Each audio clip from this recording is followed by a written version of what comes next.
আচ্ছা, আমরা কোনো খাবার খাই না, কিন্তু সেই খাবারটা অন্য কেউ যে খেতে পারবে না তার কি কোনো মানে আছে?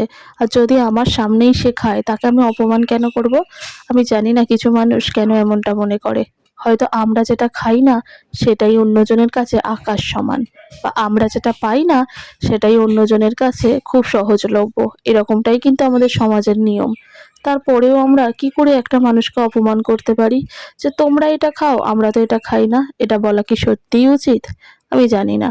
কত সহজেই কত মানুষ কিন্তু হুট করে অপমান করে দেয় একটা খাওয়া দাওয়া নিয়ে কিংবা কোনো কোয়ালিটি নিয়ে।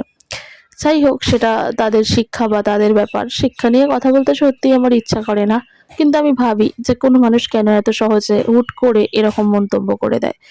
যেটা আমরা পাচ্ছি সেটা আমাদের কাছে আকাশ সমান, অথচ যেটা মানে আমরা যেটা পাচ্ছি সেটা অন্যরা যারা পাচ্ছে না, তারা কিন্তু এই জিনিসটাই পাবার জন্য পাগলের মতো ছটফট করে যে আমরা কেন পাচ্ছি না, তোমরা তো পাচ্ছ। তাহলে আমরা যেটা পাচ্ছি সেটাকে নিয়ে আমরা মানে অপমান কেন করব? যেটা পাচ্ছি সেটাকেই আমরা গ্রহণ করছি। এটাই তো নিয়ম হওয়া উচিত, বা এটাই তো উচিত যে যেটুকু আমরা পেয়েছি ভগবানের কৃপায় সেটুকু নিয়েই আমরা অনেক সুখে আছি, অনেক ভালো আছি। হ্যাঁ, তোমার হয়তো অনেক বেশি আছে, আমাদের হয়তো অনেক বেশি নেই, কিন্তু তোমাদের সেই বেশিটাতে আমাদের কোনো লোভও নেই। আমরা যেটুকু পেয়েছি সেটুকুতেই আমরা অনেক বেশি খুশি। আর দেখবে ভগবান এইরকমই, যে যেটুকু নিয়ে খুশি থাকতে চায় তাকে কিন্তু সেটুকুই দেয়, এর বেশি দেয় না। অথচ তার আশপাশের মানুষরা যারা অতি লোভ্য, অনেক বেশি পেতে চায়, তাদেরকে কিন্তু ভগবান খুব সহজে অনেক বেশি দিয়েও দেয়।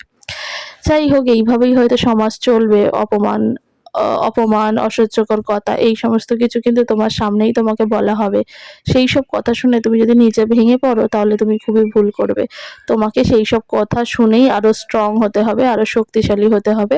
আর ভগবানকে অন্তর থেকে ডাকতে হবে যে ভগবান তুমি যেটুকু দিয়েছো সেটুকুতেই আমি অনেক খুশি।